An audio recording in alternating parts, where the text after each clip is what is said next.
our subscribers asked me whether I missed Europe. I answered him on one of my videos, and I didn't answer. But do I miss Europe? Not really. A little bit. I suppose I miss it a little bit. I mean, I certainly don't miss the over-regulations of the driving. I mean, over here you've got the freedom to take a break when you want to. You're not forced to have it under particularly after a particular time.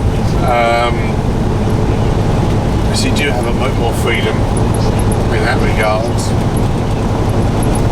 You know, take a break as and when you feel you need it. So I don't miss that. Certainly don't miss the over-regulation of the transport. You know, I mean, it's just a bunch of bureaucrats get paid a lot of money to regulate an industry they really know nothing about. I'll be surprised if any one of the people in the European Union that make up these rules and regulations for the transport industry have ever worked in the transport industry. They say it's for safety, and I'm sure in many respects it is. But also I think there's a lot of groups that lobby the government for the inverted brackets safety reasons. A lot of people just dislike the truckers and the trucking industry. They see us as dirty and smelly and whatever. They look us down at us and they think that we're just not, you know, not worthy of any sort of respect whatsoever. Not that I go out thinking just because I'm a truck driver that the average person or anyone should just respect me. You know, but as the old phrase goes, if you bought it, a trucker bought it. So everything you buy, then you know, everything you own, in some form or another, has been on the back of a truck. You know, the only thing we don't deliver are babies, really.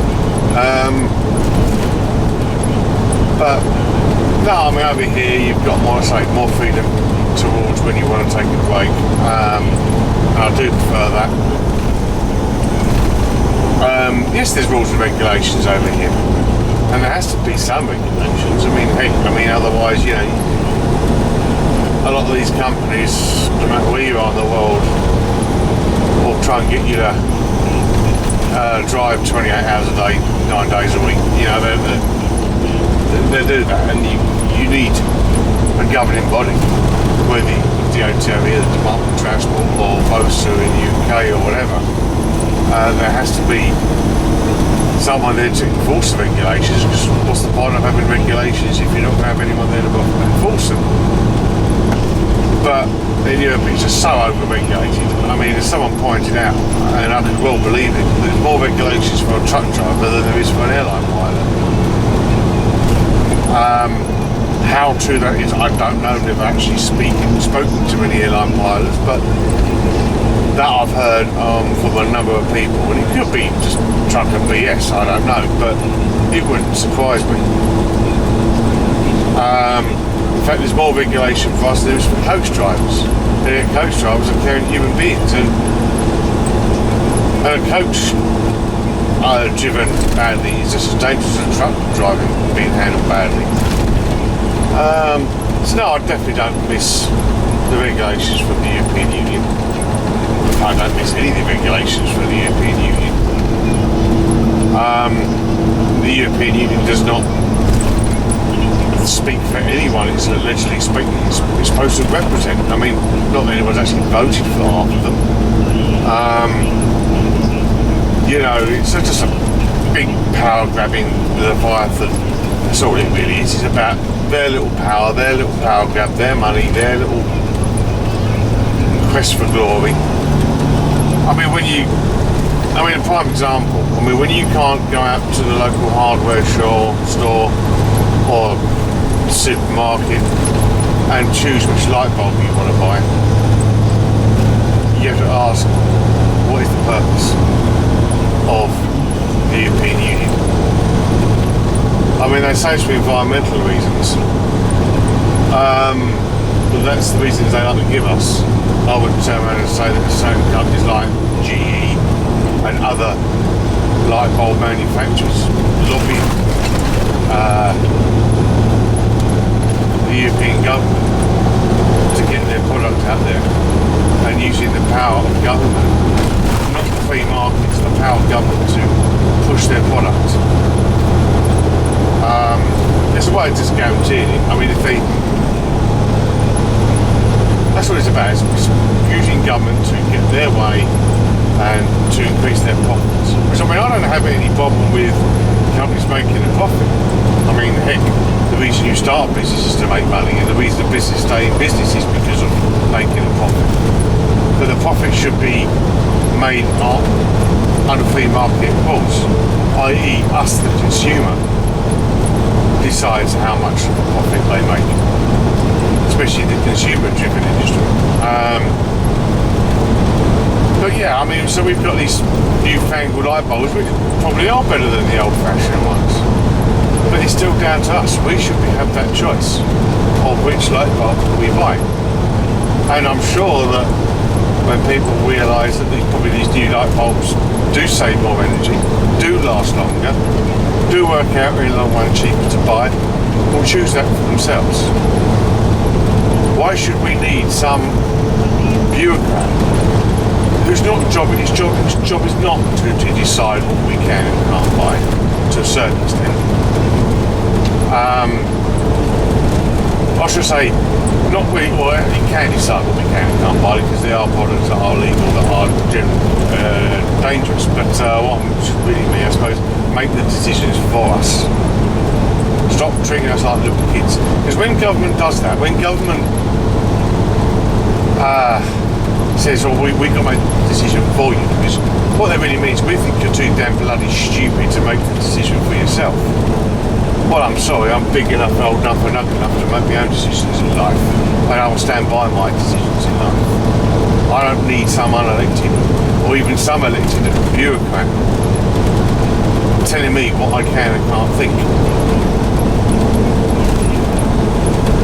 Well, maybe it's the libertarian streak of me coming out here, but you know, we've survived this long.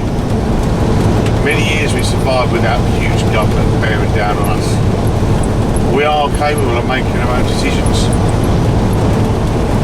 But it's just a sign of our liberty being taken away. There is no liberty left, or very little liberty left in the world. We think we're free, but when you really think about it, oh yeah, when you can't buy, as I say, the simple thing, act of buying a light bulb, when you have no choice in which type of light bulb you buy, you have no liberty. And what's to stop them there? I mean, again, there's no smoking bans in bars, pubs, and restaurants and all that. Which, okay, if you don't smoke, nice to go to a restaurant, or a bar. But if you do smoke, and again, it should be down to the government.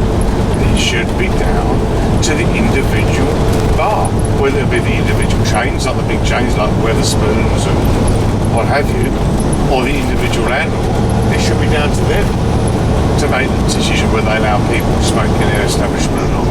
Because a lot of these places, they are private property, they're not owned by government. And if your establishment, if you own a bar and you're thinking, well, I don't want smokers in my bar, I want a bar for the non-smokers. Well, that's your right as a business owner. But another bar down the road might feel that he might make more trade if he allows smokers into his establishment or her establishment. I mean, there are some bars or pubs in England where are big enough where they have like the public bar and the saloon bar, where you can, and they're quite often separate. And you can have one room for smoking, one room for non-smoking. That should be down to the individual bar owner. You know, but when you have, once government starts interfering with private property, you basically have no private property rights. And that is communism. That's straight out of the Communist Manifesto, by the way. So no, I don't miss Europe for all of that. I'm, you know, here in Canada, you know, there are a lot more freedoms. Yes, they do have a lot of social programs. Yes, they do have a government-run healthcare. Yes, there are things in this country that, I mean, Canada's not perfect, but you don't have the Parliament, you don't have the main government, the federal government in Ottawa, constantly breathing down your neck. Allow it to these individual provinces to run themselves and govern themselves, and it generally works. So yeah. The other thing I would say, cheaper beer, because beer in Canada is quite expensive. Still better than the watered down up here south of the border. I mean, the Budweiser they brew in Canada is a lot stronger than the Budweiser brewed in the United States. But, you know, I live in Canada, but I've got to say Canada better, you know. Got a feeling with the locals, you know. The rivalry between Canada and the US is a bit like England and Scotland. They love to hate each other. And the only thing I do is say the cheap beer and the better roads. I mean, the roads here in North America, so I'm about sneezing,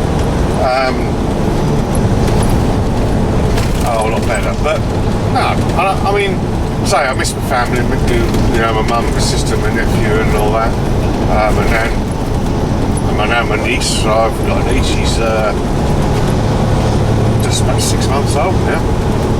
6 months. About 6, 7 months old now, and so obviously I miss them, but you know, that's my little rant over. I'll get off my soapbox now, and that's really what I know.